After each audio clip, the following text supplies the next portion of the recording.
God gives you permission to have fun. But Dr. Tony Evans says enjoying that fun requires a balance of healthy values and habits. God has given you a gift of time and a gift of life, and He wants you to max it out legitimately. This is The Alternative Broadcast, featuring the timeless biblical teachings from the archives of Dr. Tony Evans. It's part of human nature to seek out a life of meaning and purpose, but seeking it doesn't guarantee finding it, leading to the frustration and hopelessness so many people often feel. Today, Dr. Evans shares the secret of making the most out of life while there's still time. Let's join him. The book of Ecclesiastes, chapter 1, verse 2, vanity of vanity, saith the preacher, everything is vanity. Emptiness without purpose, meaninglessness. He's dealing with life under the sun. That is life on earth, where men live, work, play, raise families, marry, bury. He's dealing with real life. If you're looking for the meaning of life, in life, you'll miss life. The way life works under the sun, that is on earth, is that it is full of ups and downs, ins and out, good and bad. We know that by our own experience. We just don't know it like He knew it, because He could afford to find out how bad it could be. Have you ever felt like this? Every morning you get up out of that same old bed. You go to that same old bathroom and look in that same old mirror at that same old face. Go to that same old closet to choose from those same old clothes. You go to the refrigerator, you open the refrigerator, look at those same old options for breakfast. You go in that same old garage, you get in that same old car to drive that same old highway to that same old job, working with those same old people for that same old pay. You get off of work, you get back in that same old car, you drive back down that same old road to that same old house, you hear that same old noise for those same old kids. You pick up that same old remote because you're sitting in that same old chair to watch those same old shows, to go to the kitchen to get the same old dinner cooked by that same old person. And then you go to bed the same old way, and it becomes a routine. That's why we're so anxious to break the routine when life becomes predictable. When he opens up chapter 3, that is the mood he's in. There is an appointed time for everything. And there is a time for every event under heaven, because he's under the sun. Come on earth.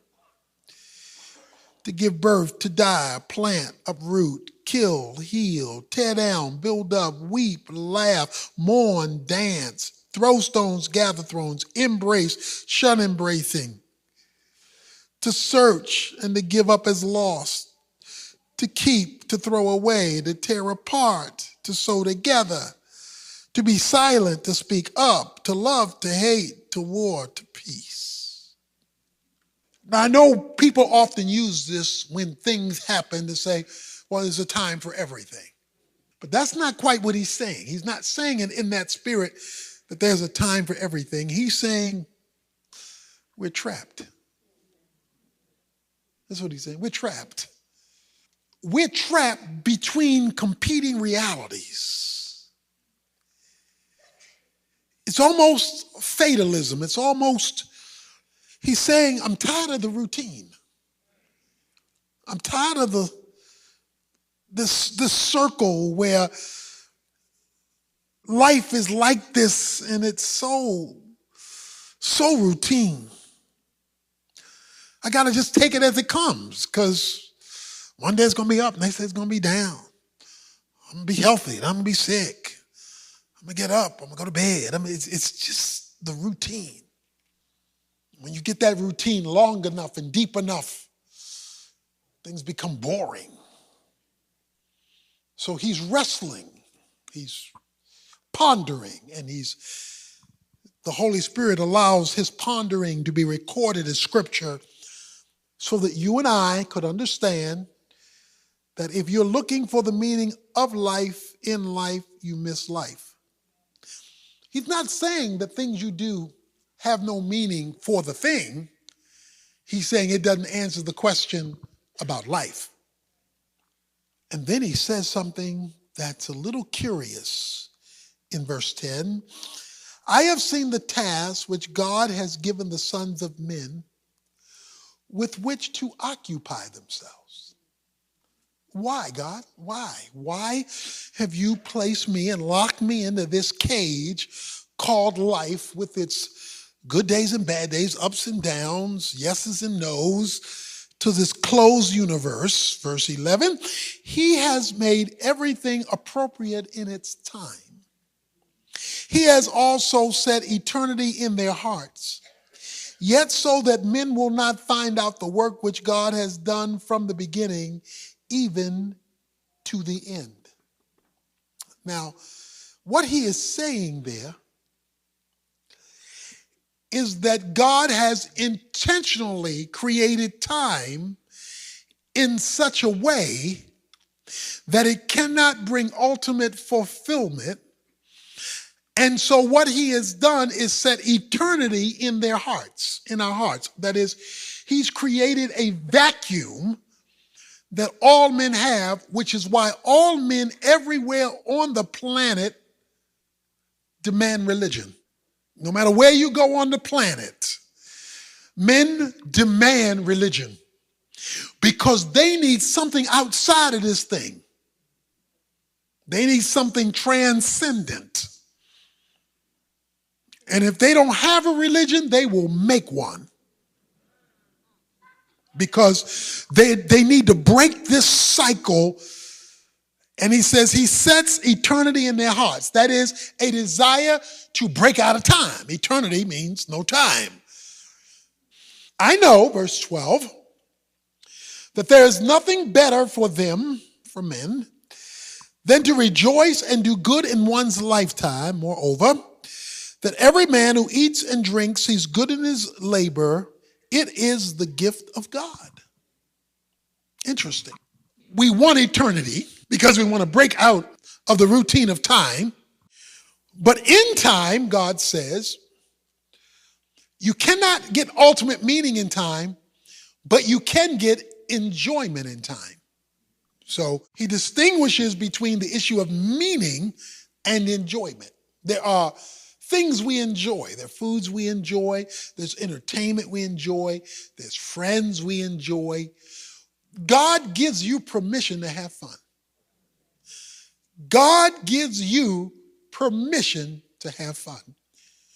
Because you and I have been locked into this hamster cage called life and time, since you're here, you might as well enjoy it because this is where you are. So any legitimate opportunity you have to have fun, take advantage of it because there's another time coming around the corner. There's another time when it won't be fun or funny. And so the moment those things in life, those legitimate things in life, and we'll go into legitimate as we go along, but those things that are enjoyable to you. In fact, he even deals with your job, your career, your labor. He says, the one who eats and drinks and sees good in all of his labor, it is the gift of God. Don't spend all of your life, if you can help it, doing stuff you hate.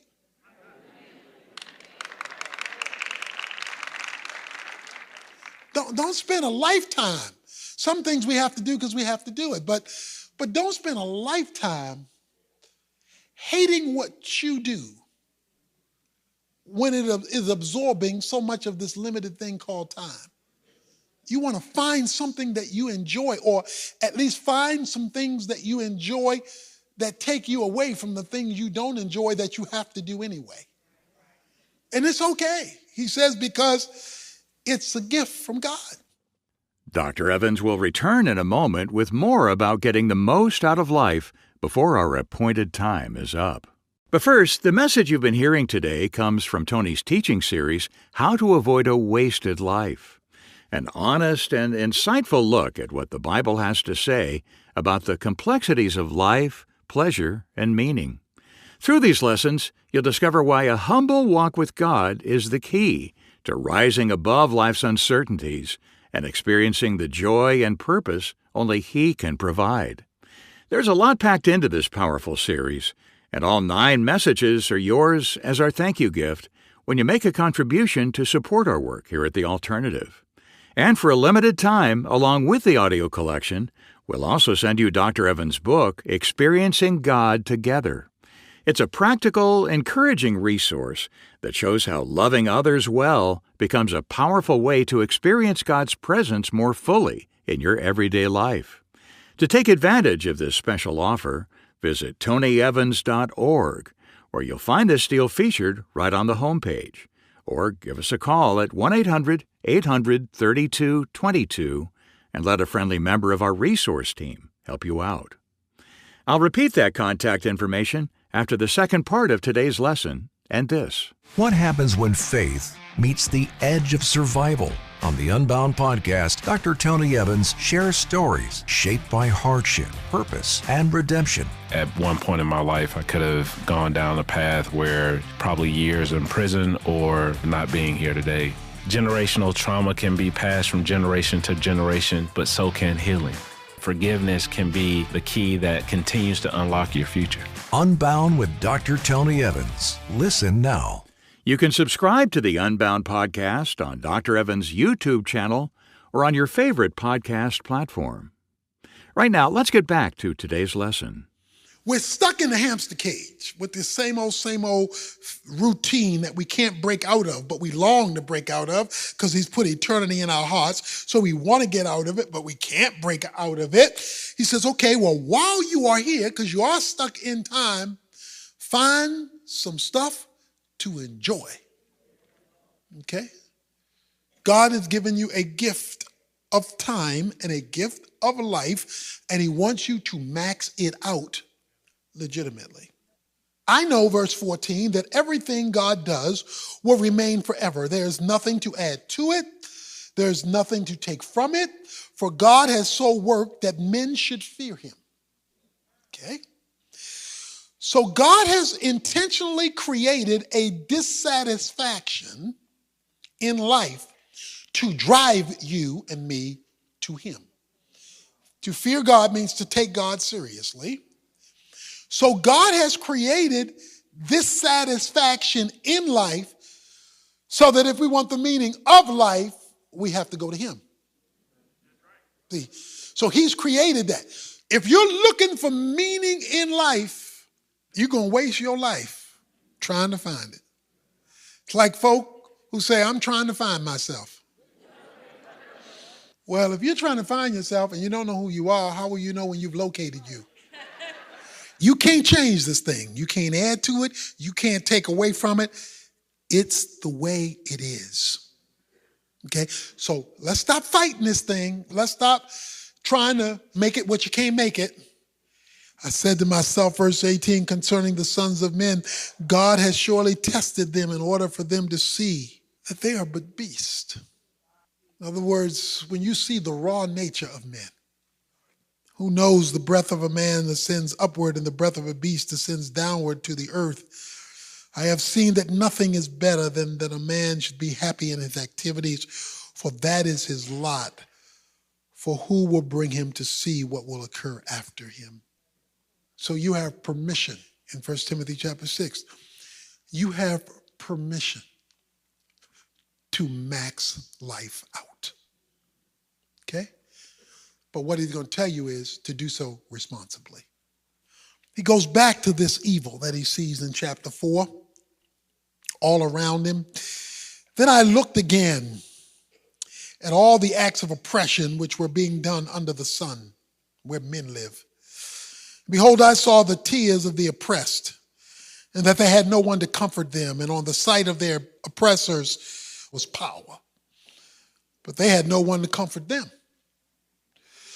So I congratulated the dead who are already dead more than the living who are still living. I know some folks have told me they've just stopped watching the news. It's just pain everywhere.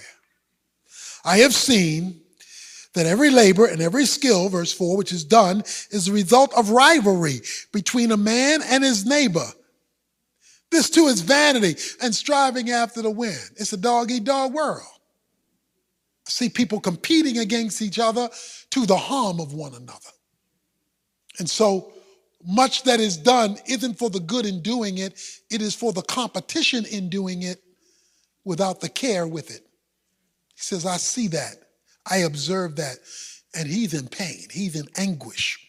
Just as you and I, when we see things that we know are crooked or evil or hurtful to other people, he's feeling life under the sun and he's rawly telling you what it is and how it looks and how it feels. Now the fool folds his hands and consumes his own flesh. Okay, you're talking about the lazy dude now. He folding his hands. He ain't doing nothing. Oh, he doing something. He waiting for a handout. Okay? In other words, he's not being productive at all. So you got the business people competing, even to the destruction of one another. Dog-eat-dog world. You got the fool, he doing nothing. One hand full of rest is better than two fists full of labor and striving after the wind. Let me talk about that. Let me talk about this now. Listen. One hand and being at rest is better than two hands full of labor and striving after the wind. Now, watch this. The fool rests both hands. Okay? Right? The fool has his hands plural. He has his hands. He's doing nothing. Okay? He's just lazy. And let me just say a word about this politically. When you hear discussions about helping the poor, you have to clarify the question. You have to ask, why are they poor? From a biblical word, the issue isn't, are you poor? It's why are you poor? Now, if you're poor because of injustice, you got to address that. But if you're poor because you're lazy, you're supposed to be poor. Okay? You're supposed to be poor. You don't. Bible says if a man doesn't work, he ought not eat. So what you don't do is support irresponsibility. Okay? So I just want to underscore that because he just called that person a fool. If you're sitting on both of your hands, you're doing nothing. But now he condemns the other hand, and that's working with two hands. Because he says, a fistful of labor, two fists full of labor, striving after the wind. In other words, you are a workaholic, okay, because you got both fists going there. You're a workaholic with an empty life. Striving after the wind, that's emptiness, empty life. But you're getting up early, you're staying up late, and you're empty. He says the better approach, because he's trying to tell you how to live life under the sun. He says, given the hamster cage we're in, it is better for you and me to work hard with one hand and rest than two fists, tight fists, not just a hand, a fist. You're tight to work with one hand and have rest than two hands and have emptiness. It is better to do less and have less and be at peace than to kill yourself and be miserable. Some people know what it is to be in a smaller house and be happy than a bigger house and not wanting to go into the same spot with that individual. Now, he's not condemning wealth. He's not condemning hard work. The Bible encourages hard work. but not expecting that work to give you life. And so we often make these promises to ourselves. If I could get here, if I could get there, if I could get here. Okay, the question is, why? Is it just to have more? Don't lose your life over your work. Now I'm talking to me now because I'm a workaholic. You know, I get up early, I stay up late. I love what I do. And so I enjoy it. So I'm motivated by joy. But it's easy to make it a goal in itself and to need to sit back and say, okay, now why? Why this program? Why this new thing? To make sure, because it's easy to get caught up, even in ministry. And the Joneses will kill you. You remember that Temptation song, don't let the Joneses get you down? Okay? Keeping up with the Joneses. Okay? Your name ain't Jones. There was a certain man, verse 8, without a dependent, having neither a son nor a brother, yet there was no end to all of his labor. Indeed, his eyes were not satisfied with riches, and he never asked, and for whom am I laboring and depriving myself of pleasure? This too is vanity. So this man has no family. He's working like a dog. He's already got money, but he's trying to get more money. And he said, for who? For what? You don't have no relatives. You know what I mean? You got plenty to live on for yourself. And you're going to die with all this money, never having enjoyed life. Luke 12 talks about a man like this who was building barns. And he had a bumper crop. And he says, what I'm going to do now is I'm going to build me bigger barns. Then I'm going to retire. And then I'm going to enjoy my stuff. And then God showed up and said, you fool. Tonight, your soul is required of you. Don't wait to live the life God has given you till some future day. Because that day may never come. Life under the sun, where men live. Not talking about eternity, he's talking about life now. You may not be what you want to be, you may not have what you want to have, but you make sure you're maximizing all that life can give you legitimately to enjoy while you still are as productive as you can be, so that you live life and don't merely exist in life. Dr. Tony Evans, talking about how to find meaning in life to enjoy it to the fullest. Now, before we go, if you'd like to review today's lesson or share it with someone you care about, just get in touch with us for details on the message titled, There Is an Appointed Time.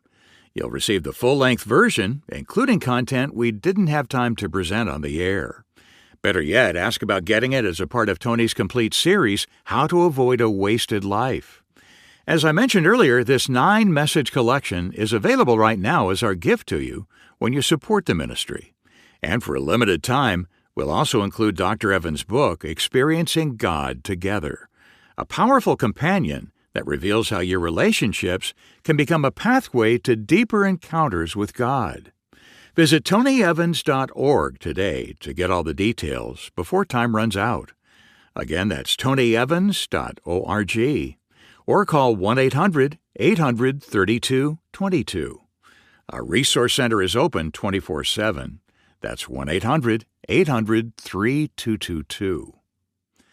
Life can present us with some pretty difficult realities, especially if we had some disadvantages to begin with.